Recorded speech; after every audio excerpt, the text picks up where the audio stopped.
I was previously blind, but now I see. Thank you, Jesus. God bless you. Okay, so what is up, guys? Welcome back to another video. If you're new here, my name is Kagan, and if you're a regular subscriber, welcome back. In today's video, I'd like to talk to you about the iPhone 12. But before we get into that, consider subscribing and turning on post notifications, because if this channel crosses 100,000 subscribers this year, I am going to shave off my goatee. Now, back to the elephant in the room, the iPhone 12. I have actually previously made a full review of this phone about 3 weeks to 4 weeks after I actually got the phone, sometimes in 2020. But this is a new year now, and I just wanted to share my thoughts again about this phone because I feel like a lot of things I said in my initial review was misunderstood. So instead of doing a review in a sense and just talking about the specs and the features that this phone offers, I want to actually focus on who this phone was actually made for. So the iPhone 12. Who is this phone actually made for, and who should actually buy this phone? So let me give you a couple of scenarios. First, maybe you're an Android user, you're trying to get your first iPhone, and you go on the Apple website and you see, oh, the iPhone 12 is the latest and the greatest. It's the latest entry level and it's really affordable in comparison to the 12 Pro or the 12 Pro Max. Just the regular 12 now, not even the 12 mini. And you're like, I like this, I want it, I'd get this. That's an excellent idea. You should absolutely buy this phone. Say maybe you used to have iPhones, in fact. Maybe you had an iPhone 6s or an iPhone 6 or even a Plus, a 7 Plus or 8 Plus or something from a few years back, and you finally want to upgrade your phone. You want something that feels new, something that feels fresh, something that's going to give you that experience that you're lacking from upgrading like everyone else has been upgrading over the last few years. The iPhone 12 is an absolutely fantastic phone to buy. But say you had an iPhone 11 and then you check the Apple website and you were like, okay, there's a new iPhone 12, it looks fancy, let me upgrade to it. You should absolutely not do that. In fact, it's a terrible idea.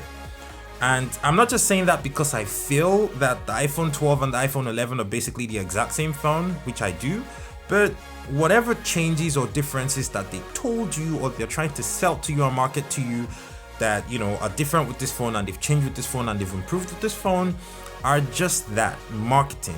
Because in reality, let's actually talk about all the differences that should be existent between this phone and the iPhone 11.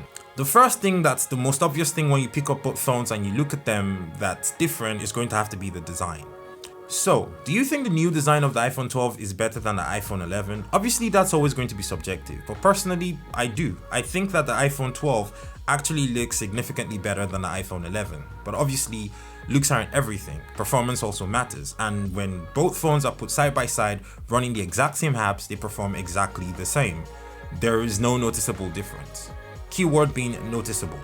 The next area where they said that there were some improvements between the 11 and the 12 is going to have to be the cameras. They're like 0.1 f-stop brighter or something. And in reality, when I actually tried to take photos with both cameras, I couldn't see a difference. When I tried to take videos with both cameras, there is no noticeable difference to the eye. Now, that does not mean there's no improvement or there's no difference. There actually is, because now this phone can shoot like really high quality HDR and Dolby Atmos, whatever that thing is called. And when you actually take the videos, they look really good. If you put it side by side with an iPhone 11 on the same screen, there is just that slight difference, but it's not going to be noticeable to the average person. So I don't see the point, especially if you're sharing over social media, and we know that there's a lot of compression over social media. Why are you so bothered about just like, there's no difference, honestly, so we might as well just leave it as that. The next thing that's really different is going to have to be the A14 Bionic chip over the A13 on the previous generation, and that's supposed to be like so amount of times faster than the previous one. And again, I could not see, or I could not accurately verify the differences between these two chips. Yes, it's faster. Yes, it's nicer and it's fancier and it's new bleeding edge technology. And while that might be true, there is no way to actually verify this because both phones perform almost identical. Like, the difference in editing a video on your phone or exporting something or doing pretty much anything is just that little tenth of a microsecond difference. So are you honestly going to pay $200 more for that. Like, does that actually justify buying a phone like this? I don't think so. And to the biggest difference that they said that they made this year, the actual screen of the phone. Is the screen better? Yes. Is it noticeably better? Probably not. The iPhone 12 finally has an OLED panel on like the 720p LCD panel that we had last year called Liquid Retina or something like that.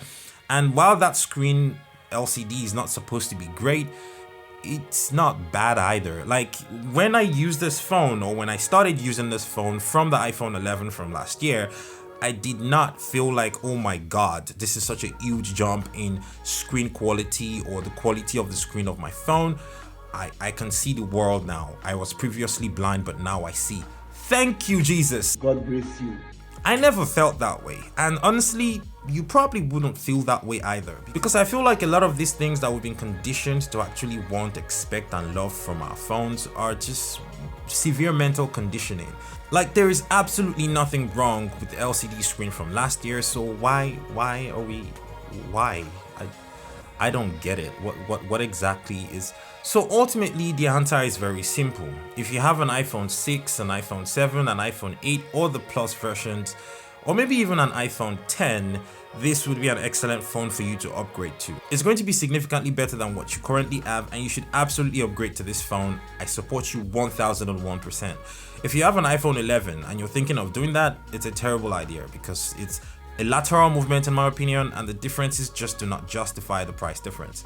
I think ultimately the real difference between this phone and the iPhone 11 last year, in my honest opinion, is going to have to be 5G. So if you live in a place where 5G has become like very mainstream and you have 5G networks available and you can actually take advantage of this, that would be a fantastic buy. In fact, I think this phone was probably made for you. But chances are you probably don't. You know, majority of the world still doesn't have 5G. And for somebody like me who lives in a place where we might not have 5G for the next 3 years, I'm not optimistic about me ever actually using the 5G on my phone. So buying a phone just because of that alone may not necessarily be a good idea. 4G is excellent. It's super fast. I mean, I have seen 4G speeds going up to 900 megabytes per second. So I don't understand how anyone could possibly need internet speeds faster than that on any mobile device. Like, what exactly are you doing with your phone that requires way more than that? Anyways, that was pretty much all my thoughts about who this phone is made for. If you're coming from an Android phone and you want to get your first iPhone, this is an excellent device. If you're coming from an older iPhone, this is an excellent device. But I feel like if you have the iPhone 11, this is probably not the phone for you. In fact, if you have the iPhone XR, this might also not be the phone for you. I mean, it will be an upgrade in some regard because of the extra camera, but the iPhone 11 would also be an upgrade in that regard. So no, just don't do it if you have the XR or you have the iPhone 11. Just stick to your phone for another year and let's see what they do next October or something. Thank you so much for watching this video, and I guess I will see you on another video that was shot by Kagan. Peace.